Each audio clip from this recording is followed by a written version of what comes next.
শোনো মামা, ওই পাড়ায় সিরাজের গরু আছে, ঠিক আছে? এখন সামনে তো কুরবানি, আমাকে কুরবানি দি মার্কেট করতে গেলে আমাকে টাকা লাগবে।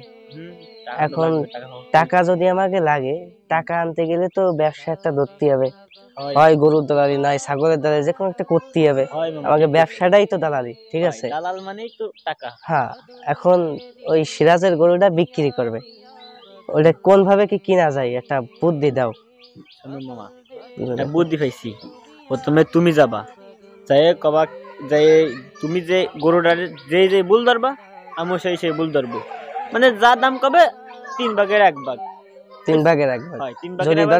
যদি ধরে 60,000, আমরা 20,000 কিনে আসবো। 20,000 কিনে সেই সিস্টেম করে গরুটা কিনতে হবে। তাহলে আমরা যাই, চলো।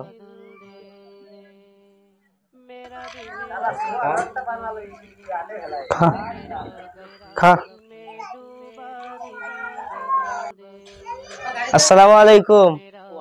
বড় ভাই, কিরাম আছেন? এই তো আলহামদুলিল্লাহ ভালো। আমার চিনছেন ভাই? আমি গরুর ব্যবসা করি, ঠিক আছে? এখন আপনার গরুটা শুনলাম নাকি বিক্রি করবেন, আমি অনেক দূর থেকে আইছি, বুঝছেন?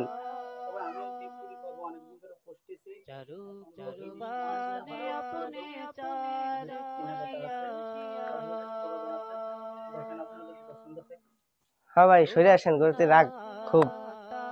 এখন আমি জোড়াগেট যাবো, ঠিক আছে, গরু নিয়ে খুলনা।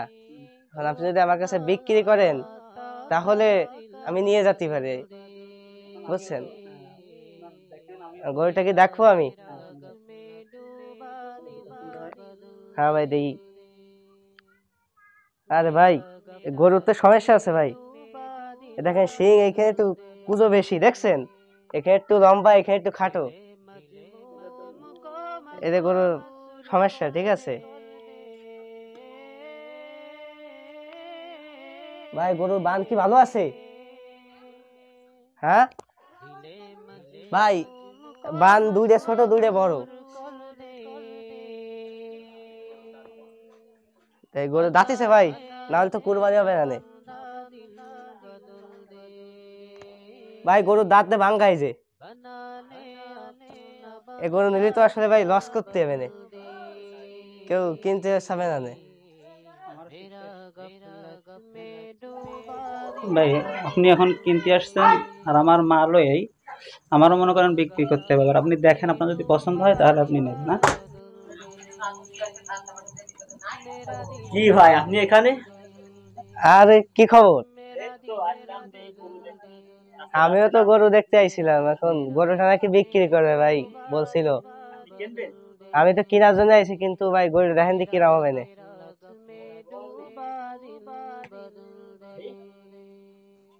ভাই গরুর তো সমস্যা আছে ভাই।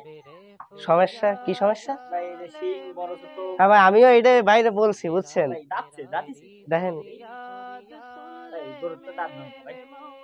দাঁত ভাঙ্গা। আর কোনো সমস্যা আছে নাকি? সমস্যা থাকলে ভাই, সমস্যা থাকলে বাজারে বিক্রি হয় না। হ্যাঁ ভাই, আরো সামনে কুরবানি, কুরবানি দিতে দেবে না। ভাই এই যে গরুর বান ছোট গরু আরে বাড়া কেনা, ভাই গরুর দাম বেশি না, বাজারে গেলি সমস্যা, অনেক দিক দিয়ে সমস্যা ভাই। এই দাম নাই, সব গরুর দাম নাই ভাই। ভাই আসেন সাইডে এসে কথা কই, দাম দরের কথা, কত কি বেচবেন। ভাই কথা হচ্ছে কি, গরুর তো আমিও যে সমস্যার কথা বললাম, ইনিও সেই সমস্যার কথা বলো। বুঝতেছেন তো, 2 জন যেহেতু একই সমস্যা ধরা পড়ছে, এখন গরু কত হলে ছাড়বেন আপনি? এখন এইসব গরু আবার আটে নিলে মনে করেন যে বিক্রি করা যায় না, ঠিক আছে? এত সমস্যা থাকলে গরু কেউ কিনতে চায় না। এখন আমার গরু তো, আমার কিছু প্রয়োজন আছে। এখন আমার গরুর দাম আছে হলো 1.5 লাখ টাকা। এখন আপনারা দেখেন, এখন আমাকেও তো মনে করেন যে আটে নিলে কিছু ব্যবসা করতে হবে। এখন আপনার গরু যদি আমি 1.5 লাখ টাকা দিয়ে কিনি, আমার তো 50,000 টাকাও দেবে না, বোঝেন নাই? সেই হিসেবে বলেন কত হলে ছাড়বেন করে, তাহলে আমি নিয়ে যাই। আপনারা তো গরু দেখলেন, এইবারে যে কথা বলেছে এখনো একই কথা বলে। এখন তো গরুর সমস্যা আমিও বুঝতে পারছি। এখন আমি তো একটা দাম বলে দিচ্ছি, এখন আপনারা বলেন যদি হয় আমার আমার যদি সম্ভব হয় তাহলে আমি সাইডে দেবো, আমি তো গরু রাখবো না, আমি তো বেচার লাগি বলতেছি। আরো সামনে ঈদ, আপনার দরকার আমাকেও দরকার। এখন শোনেন, কথা হচ্ছে কি, এই গরু যদি আমি মার্কেটে উঠাই তাহলে এই গরুর দাম দেবে না, দাঁত ভাঙ্গা, শিং ছোট বড়, বান ছোট বড়, মানে বিভিন্ন ধরনের সমস্যা আছে, ঠিক আছে? এখন কথা হচ্ছে আপনার গরু আমি টাকা দিবানি 55,000, আর কোনো কথা বললেন না, ঠিক আছে ভাই? এখন আপনারা তো বলেছেন, এখন বুঝেন একে তো আমারও যদি আমার একটু না পছন্দ তাহলে তো হয় না, আমার একটু সমস্যার ভিতর পড়েছি। এখন আর একটু বাড়াই ছাড়াই পারেন আর একটু আমি কি বলবো, এখন এই গরু জানে গরুর দাম নাই, এমনিতে গরু জ্ঞানা আরো অনেক সমস্যা আছে ভাই। আপনি যে দাম কইছেন ওই দামে তো চলে না, মার্কেটে গিয়ে তো এবার একটু লাভ করে চলতে হবে। এবার তো হ্যাঁ। সংসার আছে, বউ ছেলে মেয়ে আছে বাড়ি, তাই দিকে তো তাকাতে, বা তোমার দিকে তো তাকাতে হবে, তোমার ঘরেও বউ ছেলে মেয়ে আছে। এখন তা ভাই আর 5 বাড়াই দেন। এই পাস হলি মনে করেন যে আমারও তো থাকতে হবে, দাঁত ভাঙা বিভিন্ন ধরনের সমস্যা তো আপনিও দেখলেন। হয় ভাই, তাহলে মিলিয়ে দেখেন। পাঁচ টাচ না বড় ভাই, ইনিও যেহেতু কথা বলছে, আপনিও কথা বলছেন, আমিও বলছি, দাম সমান সমান। কথা হচ্ছে 65, মানে 55 না 60ও না, টাকা দেবো 57,000, আর কোনো কথা বলেন না, গরুর দইটা খুলে দেন, কোনো কথা নেই ভাই, আর কিছু করেন না ভাই, আর কোনো কথা থাকে না, ঠিক আছে ভাই?